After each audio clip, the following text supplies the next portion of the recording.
又休息完翻嚟啦，咁啊頭先又聽到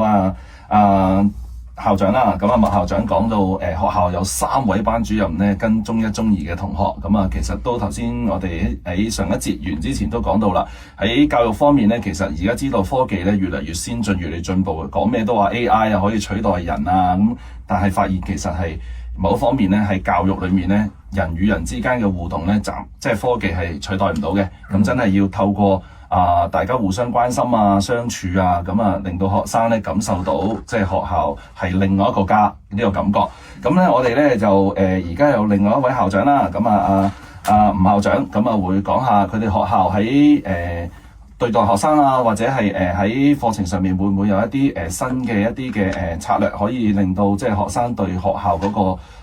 投入感啊、歸屬感更加強烈咁樣嘅。好啊，咁咧我哋本身我哋都以學生為本啦。咁我哋有好多嘅唔同學生有唔同嘅興趣。咁先講下我哋嘅高中，我哋高中嘅選修科咧係開比一般學校特別多嘅。因為咧我哋好感恩，我哋咧係60幾年歷史啦。我哋喺4年前，我哋一位校友捐咗接近1000萬港幣俾學校，所以我哋咧人力資源上咧我哋係有嘅。我哋盡量去善用老師嘅資源啦。我哋例如我哋學校自己請多一位外語嘅英語老師啦。咁另外咧就係我哋好多舊生咧會翻到嚟學校係做一啲師友嘅計劃，帶我哋嘅學生咧去出邊去見識呢個世界。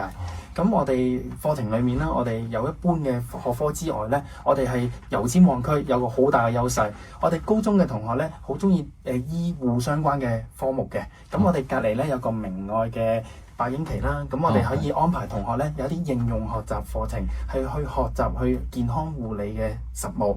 咁另外咧，我哋亦都有同學咧係比較喜歡甜品啦、咖啡店營運嘅，我哋亦都同另一個機構咧就做一個係咖啡店啦，嗰個學習沖咖啡啊、整甜品啊。咁其實我哋希望我哋嘅同學咧係因應佢嘅興趣去發掘佢嘅潛能啦。正如啱啱麥校長咁講，我哋唔希望我哋嘅同學咧係冇嗰種目標啊！我希望同學係翻到嚟學校係開心嘅，佢想讀嘅科目佢係配合佢嘅性格、佢嘅興趣。咁同時間咧，我哋班主任亦都好了解我哋嘅家長，我哋認識我們的羊，我哋話我哋知道同學有啲咩喜好，我哋有啲課外活動咧係特別因應學生嗰期佢中意參加啲咩活動，我哋會為佢去安排嘅。例如我哋今朝咧，我會見到就係同學係成級嚟學習射箭。咁我哋就邀請啲教練咧嚟到我哋當中咧，去教同學去射箭。咁另外之前咧，我哋有啲唔同級咧，亦都安排唔同嘅活動啦。例如同學話有興趣溜冰嘅，我哋亦都會全級去安排同學去溜冰嘅練習啦。但求佢哋每一樣嘢都俾佢哋試一試。咁另外咧，我哋老師亦都好 devoted 好積極去陪同學嘅。我哋每一年咧有一個叫做同樂日，同樂日咧我哋就會喺灣仔一個修頓場館啦，我哋會包咗成個場館，喺一個早上裏面咧，透過10幾項嘅班際啊、社際嘅一啲遊戲，班主任一齊同老師、學生一齊落去同同學玩咯。我哋希望透過呢啲活動咧，去建立一個團隊嘅精神，一種家嘅感覺。我哋一齊同樂，我哋都邀請埋我哋嘅校友咧喺修頓場館咧，例如籃球隊，我哋有教練。有評判，我哋做個師生嘅籃球比賽，師生啦、校友啦、社際啦，咁我哋希望係透過呢啲活動咧，係啟發我哋學生一啲潛能興趣。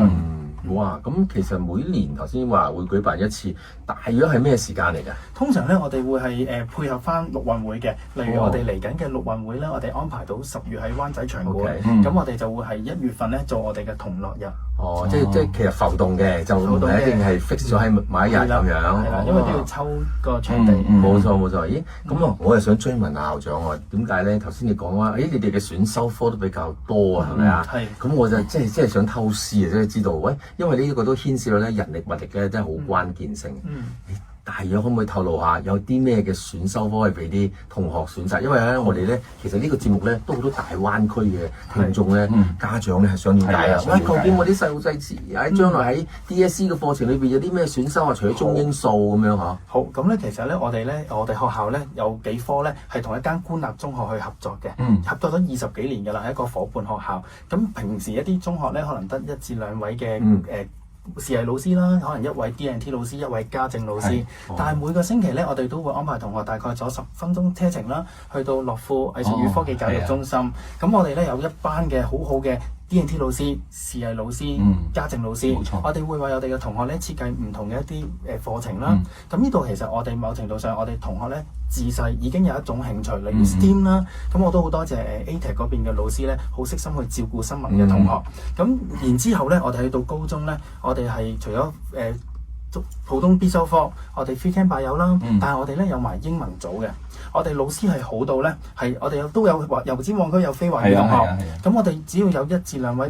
同學，例如讀history。佢想用英文學嘅，我哋嘅歷史科老師佢願意為呢位同學設計一份英文卷、英文筆記。我哋上年咧有位同學，咁就係非華語同學，係嚟到我哋中1至中6，順利入咗去香港大學去讀一個computer science 啦。咁佢係非華語嘅，佢亦都係當年讀 ICT 嘅時候，我哋 ICT 嘅老師好好為佢預備英文嘅學習材料。咁所以我哋覺得係以人為本，以學生為中心。咁啱啱講到啦，油尖旺區有好多好有心嘅人，例如有啲愛心慈善基金啦，係又會俾啲資源俾我哋新聞書院，咁就幫手邀請翻校友放學嚟到當中，係安排啲補習班俾我哋嘅師弟師妹。好多社區資源啊！係啊，用到資源共享喎，你所謂講到係咪？我係想咧翻返轉頭去追問下咧，麥校長，因為咧我哋一陣間咧想即係集中時間咧問下小學了解多少少啊。我問下麥校長，咁頭先話高中佢哋吳校長嗰度咧都有咁多選修科，咁你哋學校又點啊？有冇啲其他嘅科目係特色啲啊，或者係受歡迎啲嘅同學成日都會選？嗱，咁不如我講下啦，係呢啲特色嘅課程啦，係嘛？好啊。咁就除咗常規課程之外咧，我知道無論係內地嚟嘅同學有啦，或者本地嘅同學有啦，咁啊英文，因為我哋都係中文中學啊嘛，咁英文對於同學嚟講咧，可能都係一啲挑戰嚟嘅。冇錯。咁所以我哋咧花最多嘅資源咧喺呢個英語教學上邊。咁啊舉個例啦，咁基本上嚟講咧，我哋其實係喺英文科除咗正規課程之外咧，咁我哋會預備同學去考呢個嘅 TOEFL Junior 啦、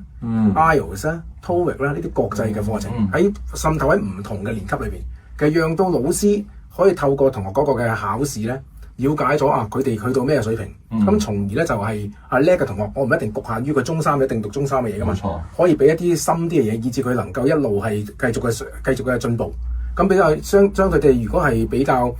平均啲或者係平均低過平均少少水平嘅同學啦，咁其實我哋都可以咧，老師掌握咗可以調整個課程，幫佢哋咧能夠盡快咧就跟翻上個課程。咁呢方面咧，我哋見到亦都真係有幫到同學咧喺英文科裏邊有進步嘅。咁除此以外咧，咁其實我哋喺有發覺呢幾年有啲好叻嘅同學啊。即係佢哋個潛質咧，其實可以去到中學文憑試，我哋預計佢可能有啲科目都攞到5星嘅水平。咁其實咧，我哋額外會聘請一啲嘅升級嘅導師啦，再加上我哋一啲嘅老師咧，其實係幫佢哋咧有一個